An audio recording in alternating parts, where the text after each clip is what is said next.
One of the greatest financial revelations is to understand that money is just a tool. I will show you how to give your money a purpose by explaining the 50-30-20 rule of money. Happy to have you here, and we're starting right now. Hey everyone, welcome back to the Finance Kid. As always, I'm Dion, and just like every episode, I bring to you my lifetime of experience in problem solving focused on pushing your financial mindset towards a better reality. I have another amazing installment for you today on the Finance Kid channel, and we'll be talking about the 50-30-20 rule of money. In order for you to best understand this actually very simple rule, you have to have a budget. Now, if you don't do your budget regularly or you haven't done it at all, I strongly encourage you to get into that habit. I have a video about a very simple budgeting method, and you can check that link. It's going to be right up here. Without a budget, unfortunately, you can get yourself into some uncontrollable spending habits, which could lead to building more debt and very stressful lifestyle. Budgeting is a process of visualizing where you stand financially and making smart decisions about what you do with your money. And this is exactly where the 50-30-20 rule comes into play. It is a simple yet effective way of splitting your income into three main categories and allocating certain percentages to cover for those expenses. So let's dive in and we're going to go over everything together. What you start with is your after tax income. And this is important because you don't want to allocate any money for paying bills if you actually owe a portion of that to Uncle Sam. So if you receive a paycheck regularly, you have noticed that down at the bottom of your pay stub, there are actually taxes taken out: federal, state, social security, and some others down there. That means that the money you received is already taxed. Now, if you're in a situation where you're self employed or you're commission based, some of those amounts may be subject to taxes before that April 15th date that we all love every year. So, if your income is from self employment or commissions, this method will still work for you. However, what you need to do is calculate your after tax income. Based on your income level and the tax bracket that you're in, take out the estimated taxes from your gross income, and whatever is left, you can allocate further. I did a simple calculation for you right over here so you can see that as well. If you do your own taxes, you should know how to do that already. If not, the best thing to do is probably consult with an accountant. Let me know down in the comments if you have any questions. I'll be more than happy to help you as well. Now, once you have your total after tax income for the month, we will divide this into three categories. First one is the 50% one, then 30%, and the last one is 20. 50-30-20 rule, right? So, for example, if you earned $4,000 last month, you will split that into 2,000, 1,200, 800. Your 50%, or from the example that we just did, $2,000, will go towards your needs. Those are usually the necessities you cannot avoid to go without. Making sure that those items are paid monthly will help you dramatically reduce the stress in your life while at the same time being able to work and generate income. I will give you the necessities I personally prioritize. So let's list those together. Number one is housing. Make sure you have enough saved for your rent or mortgage. Having roof on top of your head is important, right? Number two will be groceries and food. Obviously, we want to stay healthy and make sure that we have enough money for food. Number three would be utilities. Pay off your water, electricity, gas, even the internet. Next one would be insurance. For example, if you're using a car to commute to work, you have to make sure that that insurance is paid for. Otherwise, that can actually cost you a lot more in fees, or even worse, a suspended driver's license. So make sure that that's covered. Number five would be your minimum debt payments.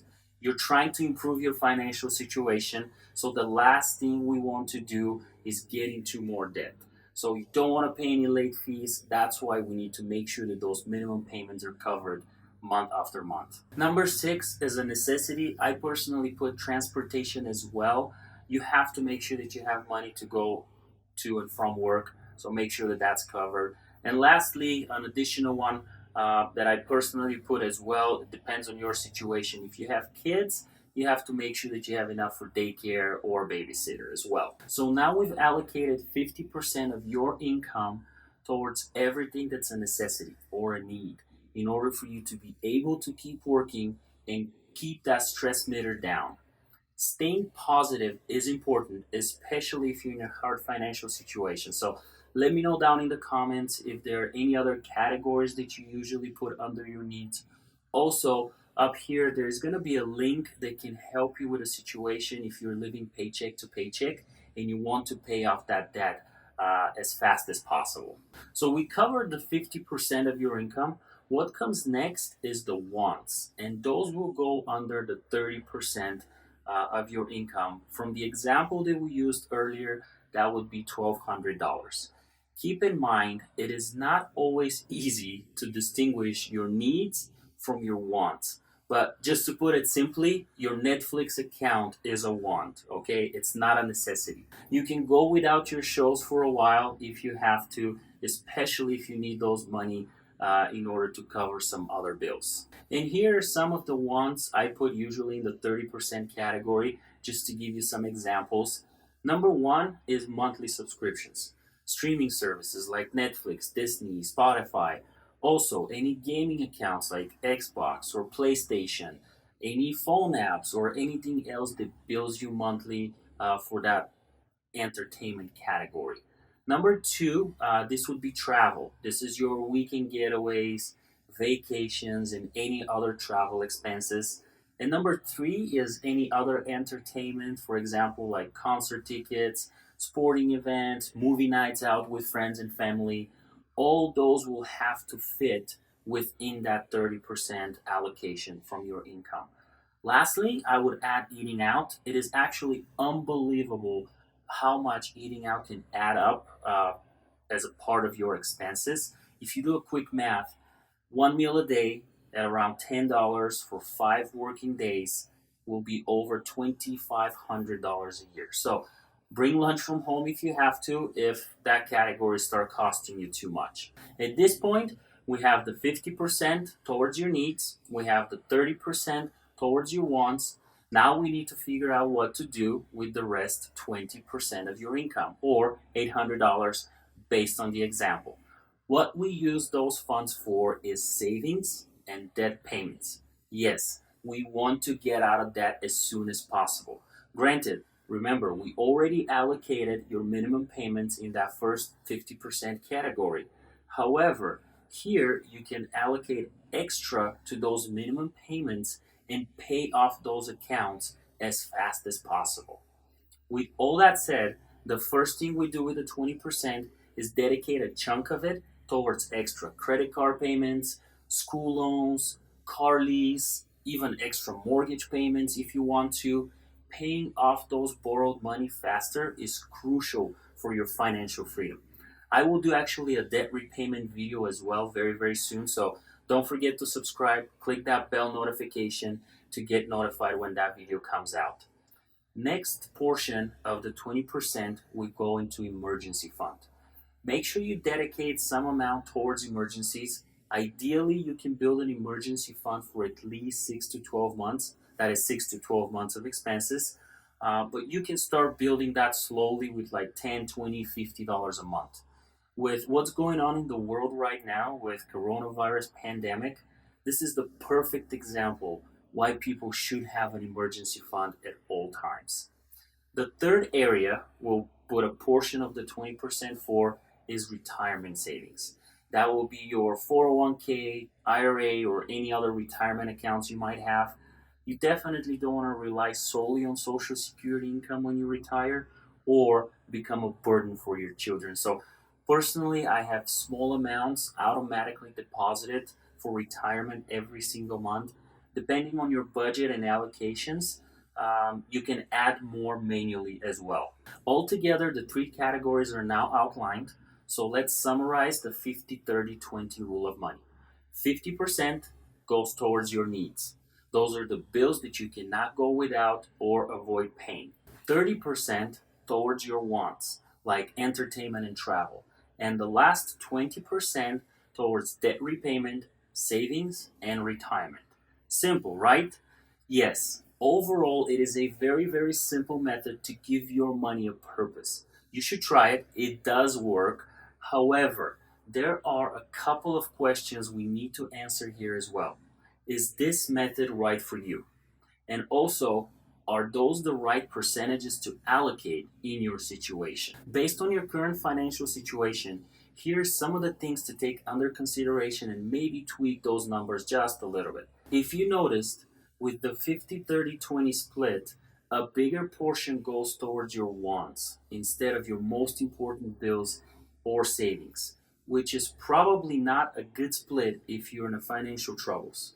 If you want to make sure your needs are paid and also you pay off debt as fast as you can, you actually might consider doing a few things and shifting some of these money towards your needs column if you're coming short into that category. So maybe a better allocation until you can get your needs down into a more manageable level would be a 70-10-20 split.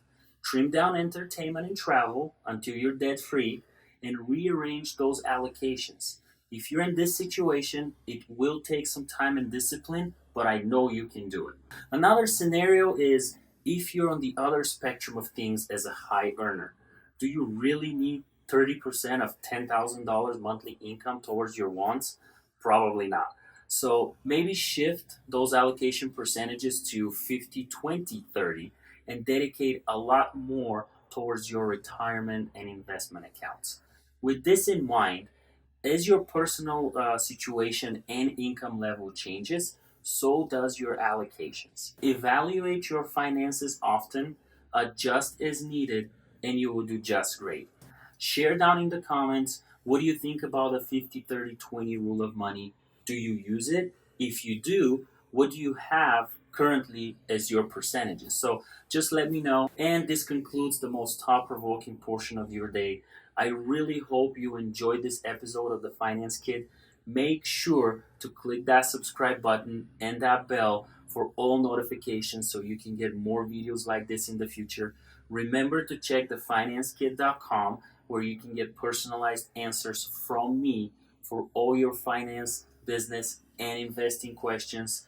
You can also put a comment down in the section below. I will be answering those as well. In the description, you can find links to my budgeting video as well, along with some social media links will be down there. So you can follow the Finance Kid on Instagram. Thank you for pushing your financial mindset towards a better reality. And don't forget to like and subscribe to stay fully up to date with the Finance Kid. Until next time, stay positive, master your finances, and take good care of yourself and those around you.